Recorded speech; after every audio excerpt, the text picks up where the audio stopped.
Dr. Dhau, thank you again for taking the time to be here today. Yeah, thank you very much for having me. Let me formally introduce you to our audience. Dr. Jaspreet Dhau is the Vice President of Research and Development at Molekule, bringing more than 20 years of extensive research experience in both academia and private industry. Dr. Dhau has successfully commercialized 7 technologies and spearheaded over 20 research and product development initiatives, including projects funded by the U.S. Department of Defense. His work has earned him multiple accolades, including the Pranath Vohra Research and Entrepreneurship Award and the Distinguished Alumnus Award from Punjab University. In 2022, he was recognized by the National Academy of Inventors as one of the world's top emerging inventors.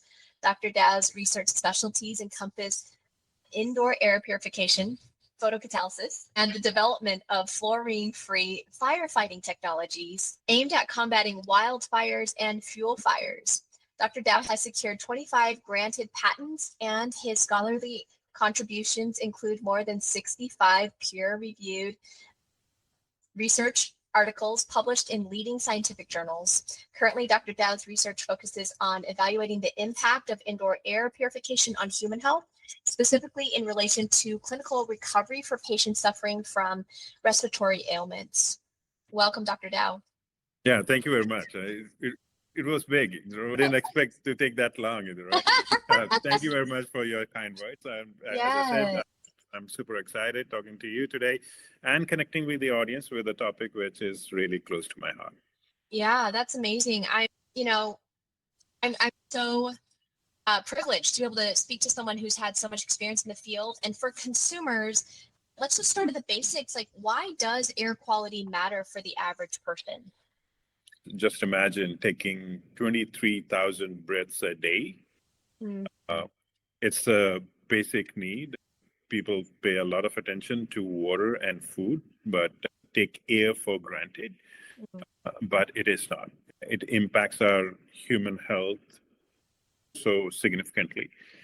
We spend 90% of our time indoors. And there is what is called a Corsi code, which says the life 79, 69, 54, 26, 4.5, and 6. So what is that 79? It's the average life expectancy in the USA. And 69 years is the time that we spend indoor. Wow. Yeah. And out of that 79 years, it's only 6 years that we spend outdoors. Wow. So that amount of time spending indoor. And then the second aspect is that the indoor air is much more polluted than outdoor air. It's 2 to 5 times more polluted. And the third, which is very critical, that there is something that we can do about the indoor air quality. So combining these 3 together, I think indoor air or air in general is the basic need of humans and animals, and at the same time, also a basic right. I love that. It's a basic right and a basic need. Now, when it comes to things that do pollute our indoor air, I've heard this before. People say, did you know indoor air can be more polluted? What contributes to that pollution? Yeah, a lot. Let me take it to me, the facts or the data that intrigues me is the volume of air outside is in quintillions. It is like square of billion, 5 times the square of billion, or you can say 5 times the cube of million. It's a huge space. And then compare it what's in indoor. It's the average home is around about 500 cubic meter. So it's 10 to raise to power 16 difference between an outdoor and indoor. The second aspect is that the outdoor is moving. It's not a static environment. So it keep on refreshing itself. You may have a time when the air is polluted and it's in nature, that concentration changes. And I always say that, and it's a 16th century phrase, that everything is poison, but it is the dose which is poison. It's the dose or the dosage that makes a thing benign or a poison. So the concentration outdoor always keeps on changing until unless the source of pollution is emitting more than or at a much faster rate than the outside air changes itself. So polluted city, that's what happens. The, the sources pollute much more than the nature can renew it. But in environment, especially in the USA, it's not polluted outdoor. Contrary to that, indoors, the environment is static. The average home or a closed home where no human activity, no ventilation or something, an average home, the amount of air change is just 0.3 per hour. So it's almost a static environment. So what gets in stays in for a much longer period of time. And then inside, we have a lot of sources that generate pollutants. For example, someone smoking in the house. More importantly and significantly, while we cook, whether we use a gas stove or whether we use an induction stove, but while cooking, there's a lot of pollution that is generated. PM 2.5, the particulate matter, the organic pollutants are generated. And for that reason, that you have a static environment and you have a source which is different than what is outdoor. So what is outdoor comes inside. And it stays there for a longer duration of time. And then there are things indoor. My furniture or my carpet, they are off gases, either right? So all that combined together makes the indoor air much more polluted than what is outdoor. For sure. So if someone wants to improve their indoor air quality, is it a good idea to allow fresh air in often? Oh, yeah, definitely, provided that the outdoor air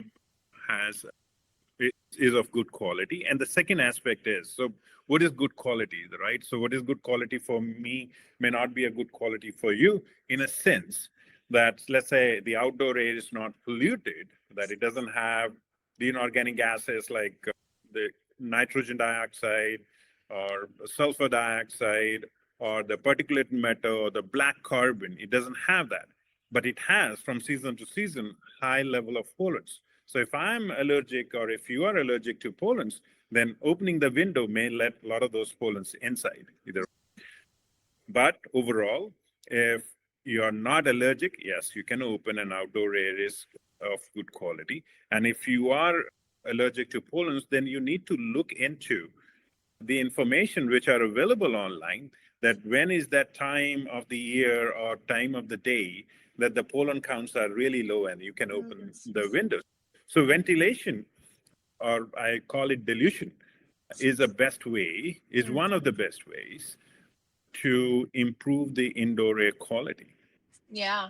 And before we get into actual filters, would you say indoor plants, is it all helpful to clean the air in any way? I like to believe that either. We all have been taught that way, that plants emits oxygen and it purifies. It's the lungs of the world, or the lungs of Earth, and it purifies air outdoor. So many plants. But when I bring any of the plant indoor, the whatever it does, it's insignificant.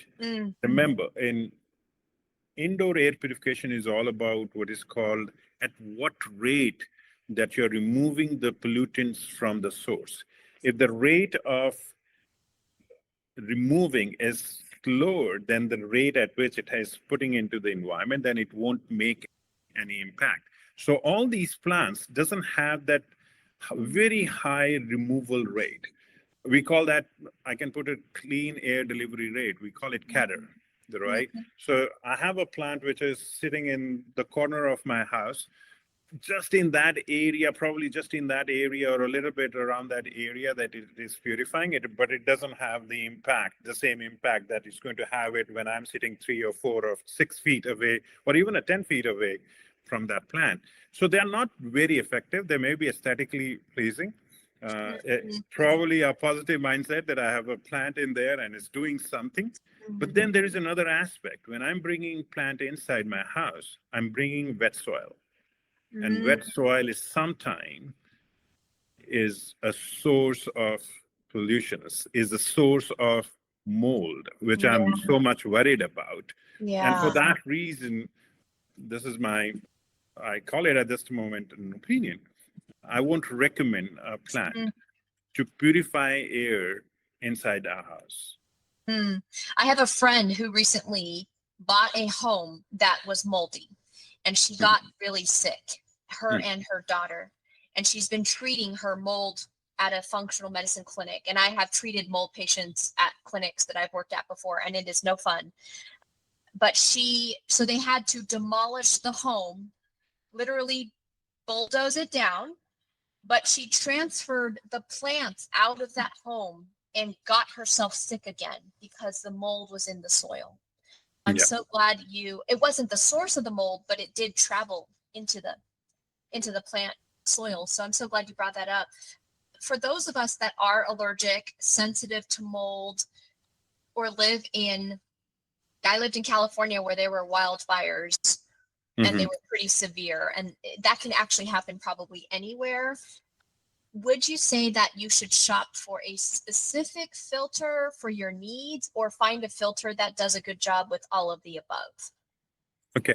Yeah. And I'd like to elaborate before being very specific about the question that you asked me. First of all, means on the indoor air side, the third aspect, which I said, is that you can control the indoor air quality and how you do that. One way of doing that, and most of the houses in the USA have, that is by controlling temperature and relative humidity inside your house. So mold spores are known to grow inside a house, specifically if the relative humidity inside the house is above, I'd say 60% and above. The EPA recommendation is keeping it between 30 to 50%. So that is one aspect that has to be done in order to control the relative humidity and the potential risk of mold growth. The second thing is the ventilation. We briefly touched upon that, opening the windows from time to time and refreshing the air inside. So that is the second aspect, or probably having an exhaust or a range hood. A range hood in a kitchen and an exhaust in a bathroom, which allows the air circulation or recirculation. So that is the second aspect. The third aspect is the filtration. And when I say filtration, I'm talking about the generalized filtration, which is like in our central air conditioning system, right? The HVAC system. So over there, now it is specific to your question, we need to use the right filters. So most of the HVAC filters are mere physical filtrations. And over there, the filtration efficiency of the filters matter. And those filters are rated according to the ASHRAE standards, what is called the MERV ratings. It's MERV, is MERV rating. And normally the MERV rated filters that people use in a house are between 8 to 11. For some of the buildings, according to the LEED certification, I think the builders get some credits if they install a MERV 13.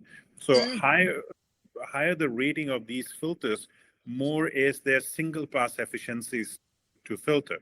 And the best categories are where we say the HEPA filters with 99.97 filtration efficiencies.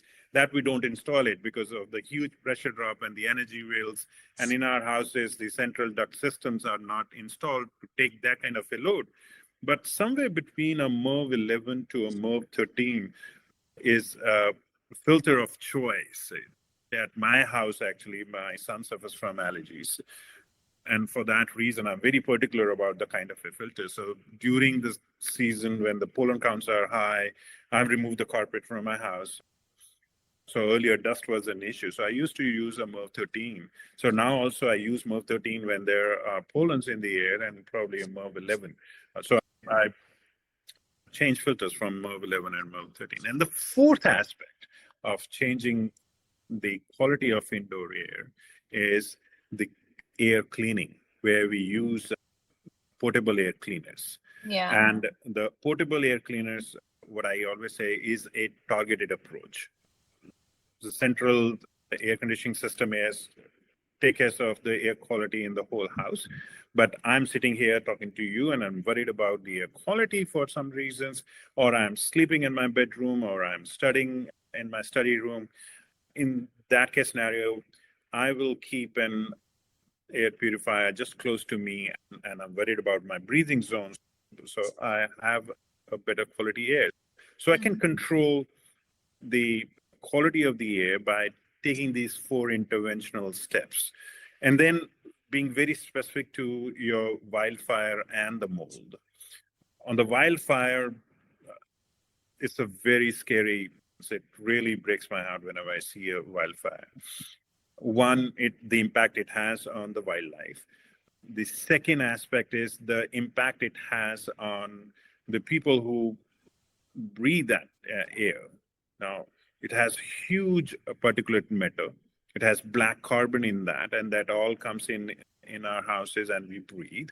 And the particles are 0.25 micron and even smaller than the ultra-fine particles. And these particles actually that I breathe and may go into my lower respiratory tract, deep into my lungs, the alveoli and all that, and probably do some damages over there. So it's possible that the lung tissue become more permeable, or that changes the chemistry in my blood for mainly to some cardiovascular issues, and in some cases even clots, right?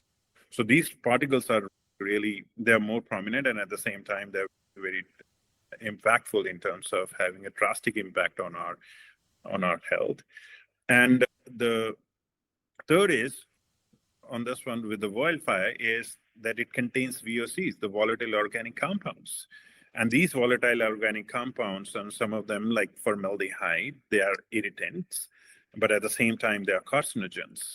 Then you have semi-volatile organic compounds. You have polyaromatic hydrocompounds, which are known to be carcinogens. So the air quality really takes a tumble whenever there is a wildfire. So one has to be wary about that and take the actions to reduce the impact. And as I said in the beginning, it's the dose which is the poison. So steps have to be taken to reduce the amount of the concentration of these pollutants in the air whenever there is a wildfire. And mold is very interesting. And you gave an example about your friend and her daughter getting sick due to mold. And people sometimes only think about mold in the terms of mold spores. And those are large particles, around about 10 microns and above. Easy to filter if they are in the air. But mold spore, yes, they are in the air, but they are probably on the walls, right? And they are there where there is a water leakage. So they stick in there. And while being on a solid support, they release toxic chemicals, which are called the mycotoxins. I call them volatoxins because those are volatile in nature and those are organic in nature. And when someone inhales and smells the musky smell, either right, some make a humid smell or a mold smells, those are the mycotoxins that they are smelling, and those are neurotoxins. Those are really toxic, and that is what makes people sick. So any effort that you do in order to reduce that, and they are everywhere. Once it's there, it's very difficult to get rid of them. And I can totally understand that she rebuilding her house, because that becomes the only solution. Yeah. Can we step back? I'm curious, when someone has a home with, like, you hear of people scrubbing their air ducts, is that necessary and important? And how often would you want to do that after a wildfire? Change all your filters, scrub your air ducts, or after?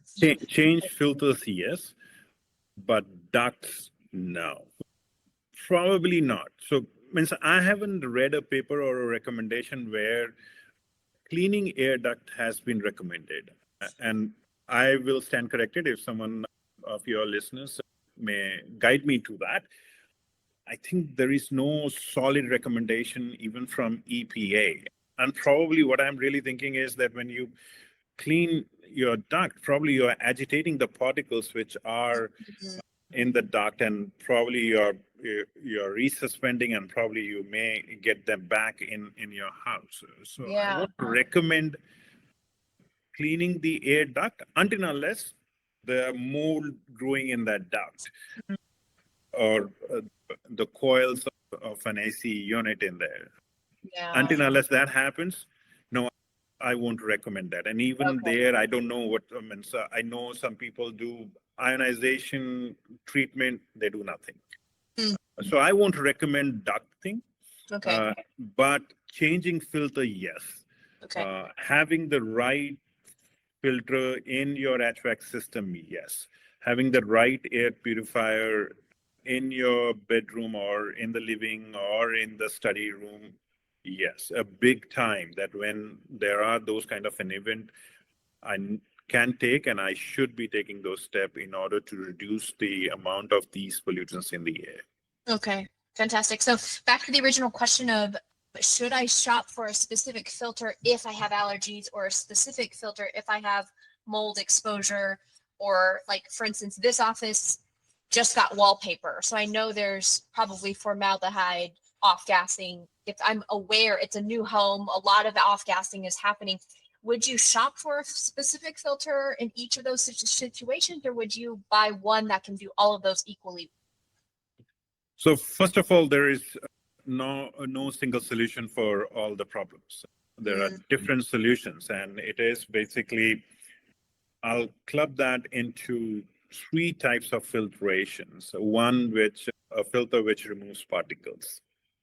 And I've already explained in detail that you can get a high efficient filter which removes these particles, especially the particles which are in the range of 0.03 microns to 10 microns. Okay. And it is those like 0.3 micron and above, a little bit above and below, that they are more critical to our health, because they go deep into our respiratory tract. They get deposited in the lung. But luckily, that solution is available. The technology is totally mature. So let's say the HEPA filters. So you have MERV 16s, MERV 15s, MERV 13 and 11. As the number decreases, their filtration efficiency decreases. So that means the number of particles that it filters per unit time will be less than compared to a higher efficient filter. So you need to check into that what you really want.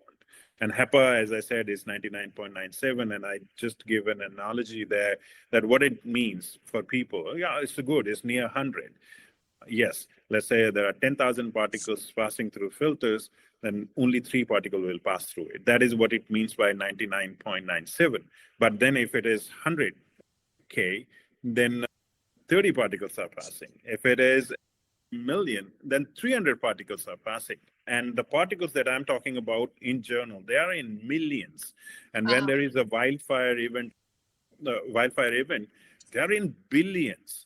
I think I was reading one of the people, they were saying during wildfire, the number of particles in the air, and we're talking about PM 2.5, which are 2.5 microns and lower, is 10 to raise to power 11 particles per meter cube. That's huge, is that right? So now, if you have a higher efficient filter, then it will remove the maximum number of in there. So going from 99.97 to 99.90, there's a large number of particles which are there. So that is the first aspect, the mere physical filtration. The second aspect is removing the VOCs. And in that, there are 2 technologies. One is, again, a very mature technology, where the air purifier manufacturers and even the normal filter manufacturer use activated carbon. And activated carbon is very cheap and very efficient in removing those VOCs. But the problem with the carbon comes is that it gets saturated. So once it gets saturated, or once it starts absorbing its capacity, it's not only the capacity, but it's also its efficiency. Removing per unit time decreases with time.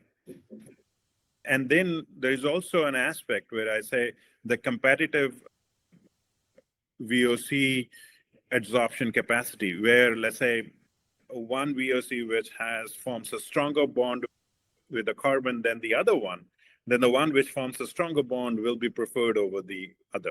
And in that case scenario, there may be some off-gassing in there. So with the carbon one, it gets saturated. As a customer, I don't know when it gets saturated, and it may lead to desorption under certain conditions, but very effective. But the amount that is used in the portable air purifiers is small to actually makes a difference when it is the wildfire or some other event in there, but used a lot. So that's the carbon. But then is what I call it destruction-based technology or the oxidation-based technologies, where the VOCs and some of the other organic pollutants are oxidized into, ultimately means if the process, the reaction goes up to completion, into carbon dioxide and water. And over there, people use lights like the UVC. It can degrade, oxidize to some extent, provided it has the right residence time. Just not having a UVC is not going to do that. It also generates ozone. Then there are ionization techniques where they produce some ions, and there are claims that it oxidizes the VOCs in the air. And the third is the technology that in general we can say a photocatalysis, where the hydroxyl radicals are generated on the surface of the photocatalyst on reacting with light, and that light could be of any wavelength, means of high energy, say a UVC, UVB, and UVA, which is very close to the visible light, or even a natural light, the sunlight. And it generates hydroxyl radicals. And hydroxyl radicals, I read somewhere, it's called the detergent of the atmosphere. So this basically is the nature's way of purifying air up in the troposphere, around about 5,000 or 6,000 meters above the sea level.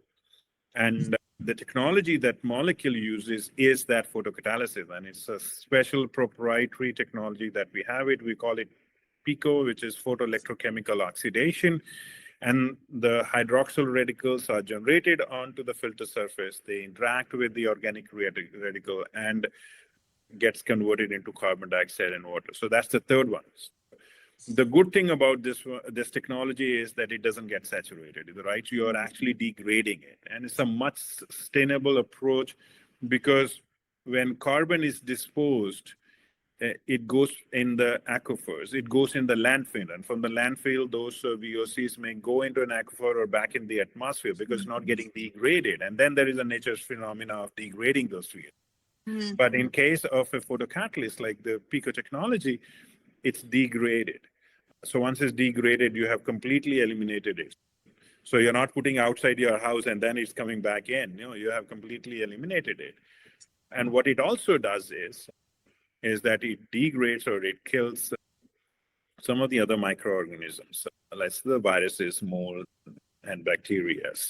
And when that happens, you again is a much sustainable approach, and you don't give any chance for these mold, viruses, and bacteria to regenerate or get reintroduced into our houses. So I give you a very detailed answer on that one. No, this is great.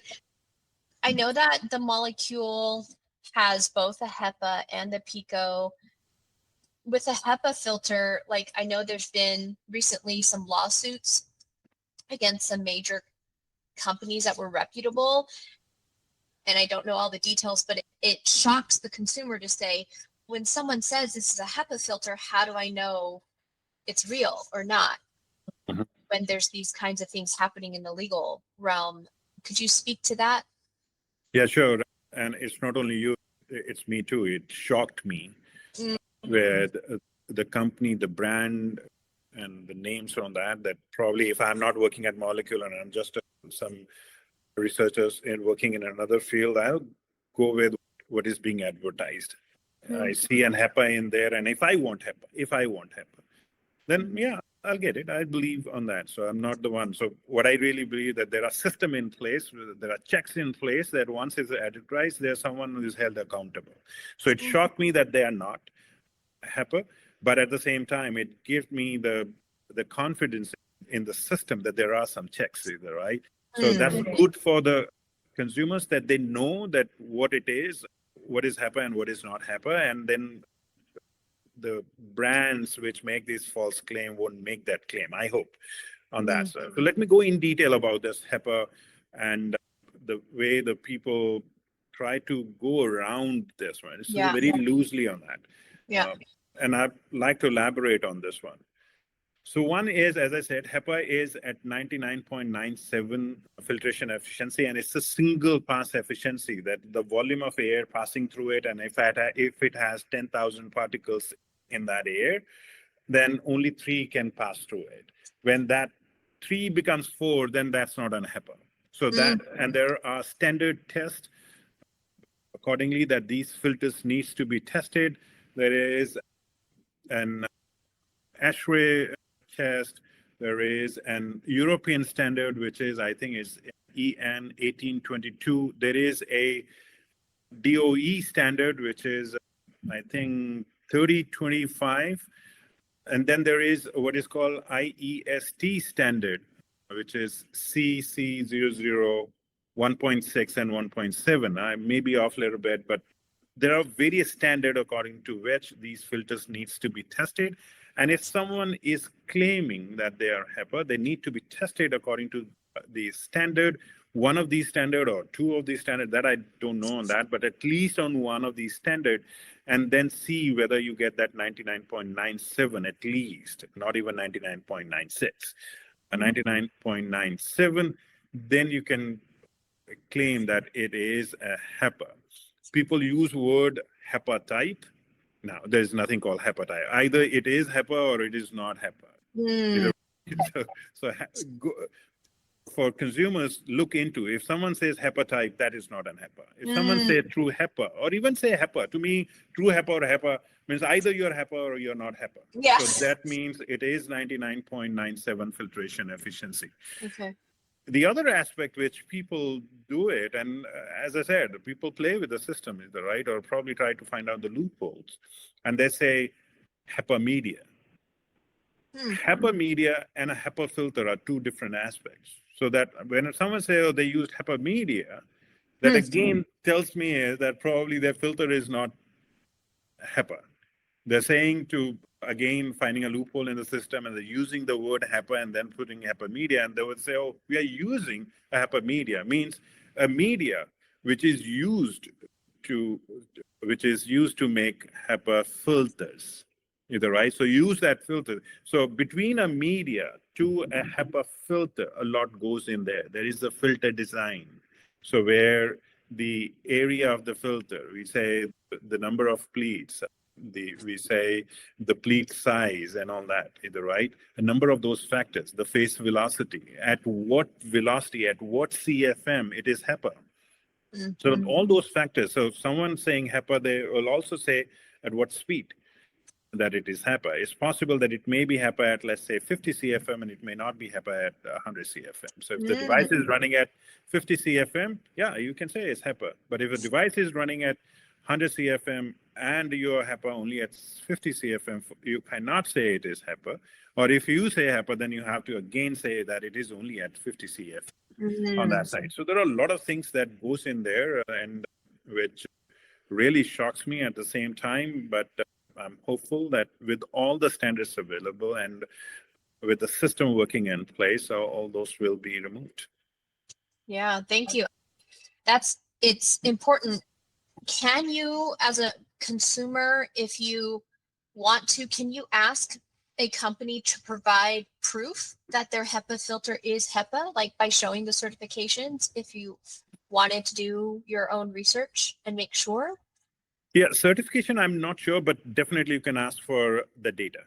You can ask, okay, what standard method that you applied to claim that it is HEPA, can you share those results? Why not? I mean, so I bought a product with a certain claims that I believed in based upon the brand value, and I have every right as a consumer to ask the company to share the data with me, for sure. Okay. So when it comes back to shopping for the right filter, for your home. I also heard that one of the common mistakes people make is that they buy a filter that cannot handle the space of that Mhm. room. Yeah. So you have to match the filter with the square footage or the cubic.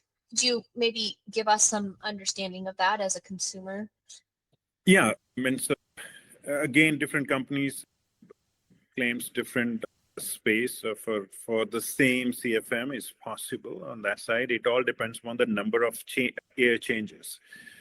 In a closed house earlier, when I said it's 0.3 air changes per hour for a closed house, no one living in there, no exhaust fan, and no window open, no doors open, and it's closed. It's that amount in there. So I really believe if that's the case, so the number of air changes for any very low expectations should be more than 0.3 air changes per hour.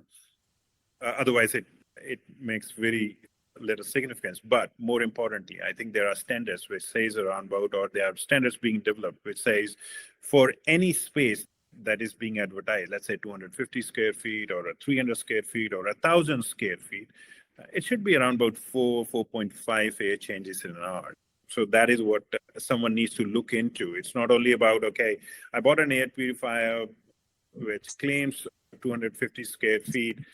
They will give you the CARE rating, which comes in the CFM, which is cubic feet per minute. And you can actually calculate the right. It's a 10 by 10 room with an 8 feet of a seal. So that's the volume of the air in there. Now you can calculate, oh, my air purifier is doing 200 CFM, right? So it is 10 by 10 is 100, then times 8 is 800. And then, so it's 800 cubic feet. And I bought an air purifier, which is 200 cubic feet. So that means it is going to circulate the air in 4 minutes. So that is a pretty good air change rate for making a difference.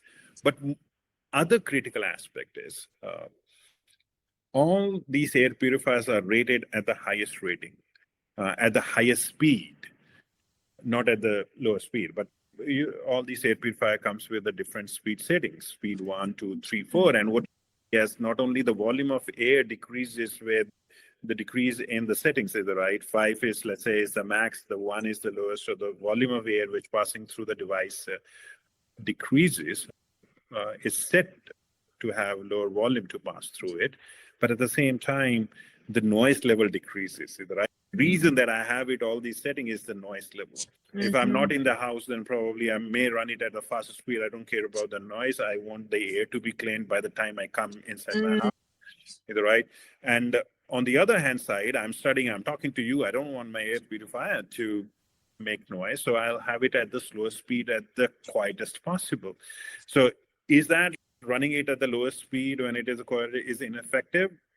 Overall for a room, probably yes. But when I'm sitting here, this is my breathing zone. In that zone, if I keep it very close to me, it's effective. When I'm sleeping, either right?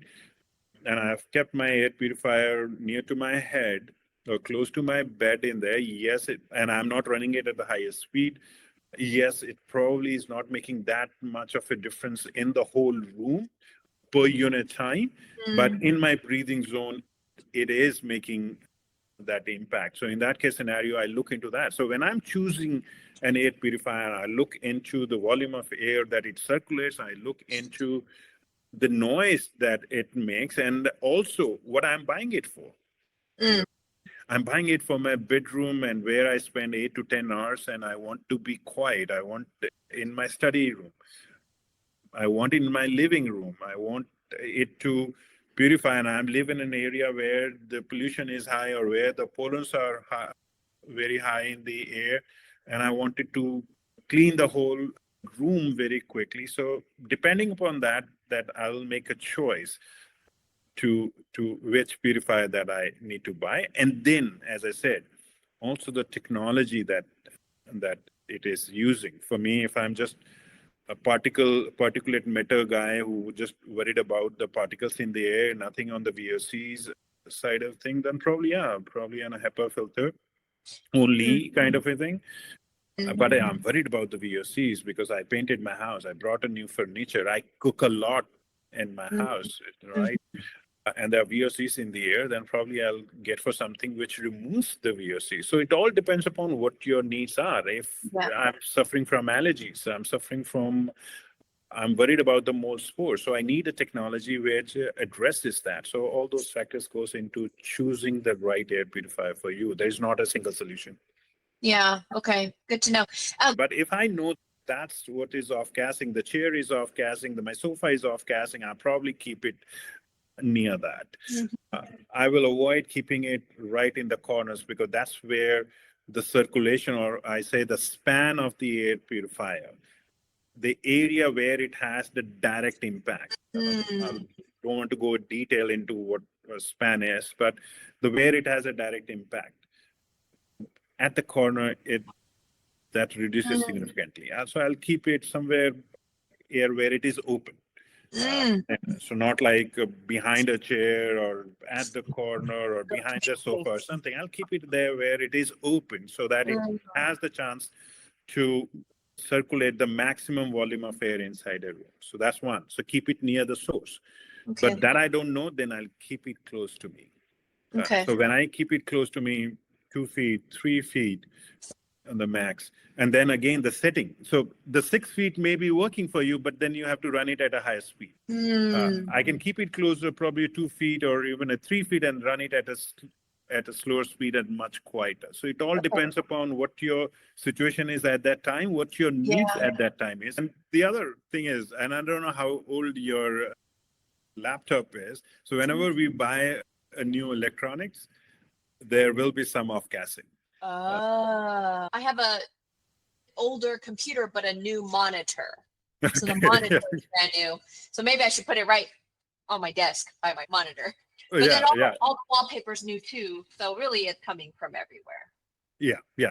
It comes from everywhere. The printed circuit boards which I use, the fans which I use, because this all research went into the product, what the molecule is. It was just not a device and filter coming together. We looked into what printed circuit boards will go into, what fan will go into, what power supply will go into, because all these were becoming the source of pollution. And for us we needed a fan which doesn't off gases. We needed a printed circuit board which doesn't have formaldehyde in there. Formaldehyde is, if you want me to ask, on the VOC side, that's the number one pollutant from my side. One, it is irritant. It's all over. It's a very low threshold that irritates the lungs, but at the same time, it's carcinogen.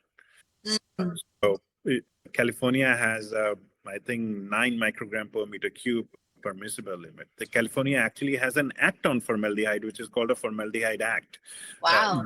USA also has an act on formaldehyde. So California did it first, probably in 2008. And USA, means the whole US on that side followed. It was probably a 2010.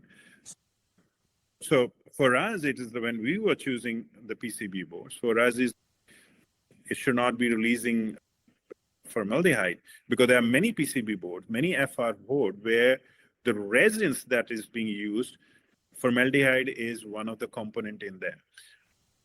As I said, my son is allergic to many things. That was a life-changing experience for the whole family. And I replaced the carpet with a solid wood on the first floor. On the second floor, on the first floor, we have tiles now.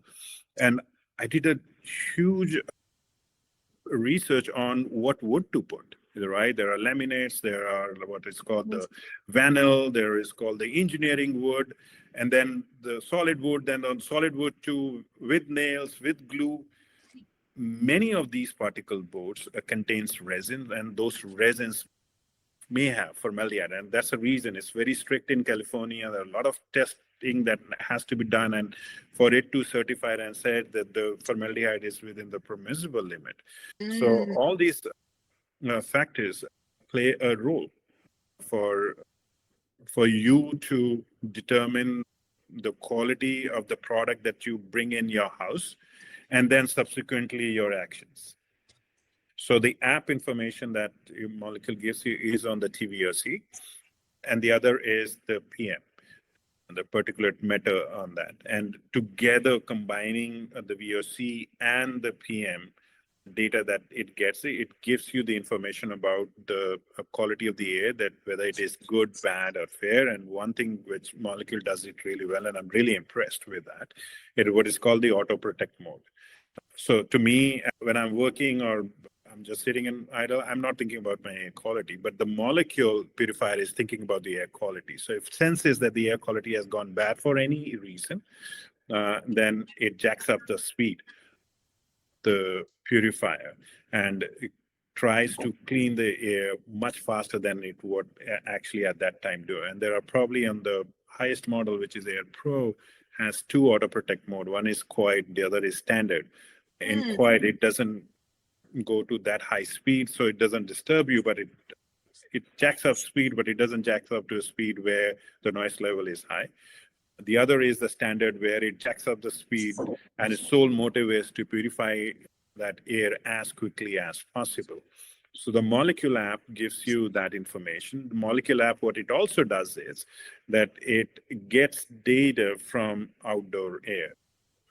So whatever the outdoor air in your area, it sees that the number of pollens, so it looks into the pollen index and all that, and provides you that information. So both the indoor air quality and the outdoor air quality Molecule app provides you that. Oh, I like that. What is being developed right now at Molecule? Like the newer things coming out? Can you give us a preview? I probably have to ask my bosses that how much I divulge, but one thing that I always say, I come from an academia world, and when I joined Molecule, there was a lot going in my head. Should I take that plunge or not? What really motivated me to join Molecule was the emphasis it has on the research and development, the emphasis it has on the science. Molecule has done wonder in terms of providing scientific contents and educating our customers and consumers to know about the air quality, to even think about the air quality on that. So that aspect has been one thing. So at R&D, we generate scientific contents about the air quality and the impact of the air quality on human health. There are a lot of scientific papers that we have written and have been heavily cited. So that is one aspect. The other aspect is improving our PECO technology, improving the photocatalyst proprietary photocatalyst that we use. We started with what we call PECO 1.0. Now we have what is called the PECO 2.0. And in a year's time, and I won't give you the product name at this time because I don't know, right? We'll have a PECO, which is 3 to 7 times more efficient than the PECO that we have it in. That's the one thing that and our technology constantly is improving. As I said, we believe that the air is changing around us. It's becoming more and more complex. And for that reason, the technology also has to cater to it. The technology has to change it. So we are seeing that the air quality is deteriorating. We spend more and more time indoor. The right is not only me, but also my kids. And for that reason, I need a more efficient technology. So we are working on the technologies on the air purification side, and soon, probably, finger crossed, that next year or by the end of this year, you will see a new product and you will see a new technology which will revolutionize this area. As I said, the results that we are seeing in the lab is really amazes me. That's cool. It's fun to be on the forefront and also to see it translate to benefit consumers, because sometimes as a researcher, you don't ever see that translation. So it's cool to be on both sides. Lastly, to wrap us up, I know that a lot of people are using AI to educate themselves, to even make purchasing decisions. And you and I were talking before this interview that I had prompted chat about just air filters, and I noticed that it had given me some information about Molecule that was actually not up to date. So just as a professional, how would you advise consumers when it comes to using AI? Yeah, so realize that AI, whatever data exists in the world, in any digital form, AI takes that. If it is online, AI takes that. And the data changes, the science changes, people changes, and as I said, air quality changes, so there's always an improvement. But sometimes AI doesn't fix that. And it also depends upon the volume of that type. So long back when Molecule was launched, our focus was photoelectrochemical oxidation only. And for us, the destruction and the killing of those microorganisms was the primary. And the physical filtration was a secondary aspect in there. So we paid more attention to that. I'm glad that we did that, but that came at an expense. So the earlier molecular air purifiers had a very low filtration efficiencies. I think we started with 11. I'm guessing that a little bit because I joined a year and a half after Molecule launched this product, but still MERV 11. But soon, as I said, we realized that the physical filtration is equally important or then as compared so then the VOCs and some of the other thing in there. In fact, not equally, probably more important because PM 2.5 is the most impactful pollutant because the amount that it is present, both outdoor and indoor, and there are a number of sources, right? The smoking in the house and all that. So when we realized that, we started working, and that's what I said, that Molecule learns. Molecule listens to its critics. Molecule listens to its customers.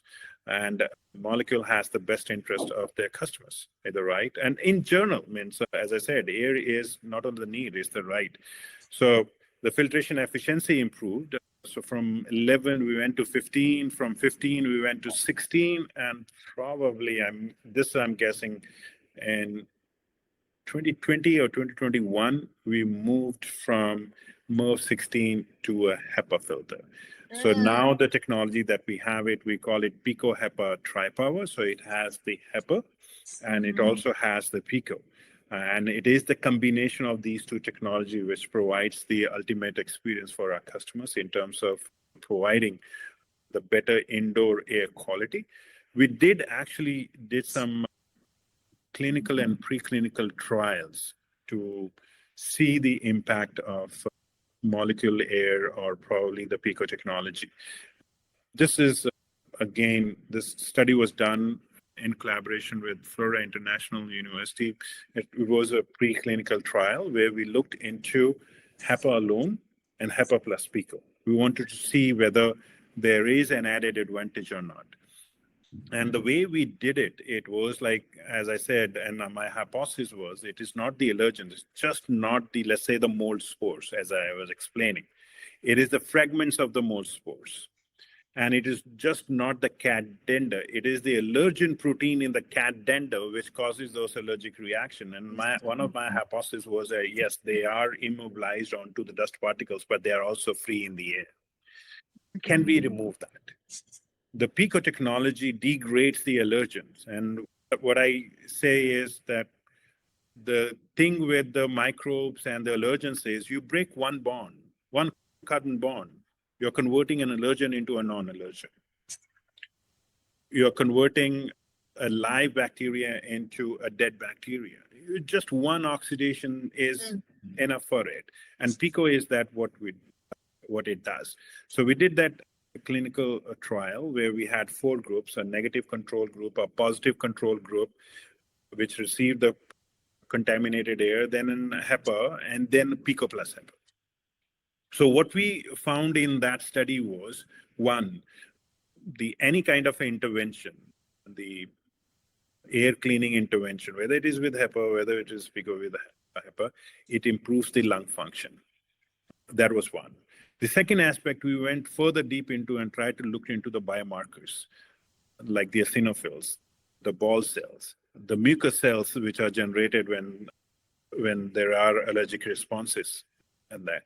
And what we found was both PECO and HEPA reduces those biomarkers, indicating that the severity of the allergy has decreased. But then when we compared with HEPA plus PECO, we found that there is a further decrease. And that decrease was on the ball cell, if I remember, was 1.5 times than HEPA alone. So the conclusion was that when we club these two technologies together, we get an added layer of protection. And that is what, when the researchers shared the results with me, I was 2 inches above my chair. Okay, because that was a tough study. We didn't know what to expect from it. In the middle of the study, the researcher calls me and said, Jaspreet, probably we are not going to see anything in this way. Should we add more pollutant to it? I said no, because the amount of a pollutant that we added in there was below the detection limit by any sophisticated technique that is used to determine those allergen proteins in the air.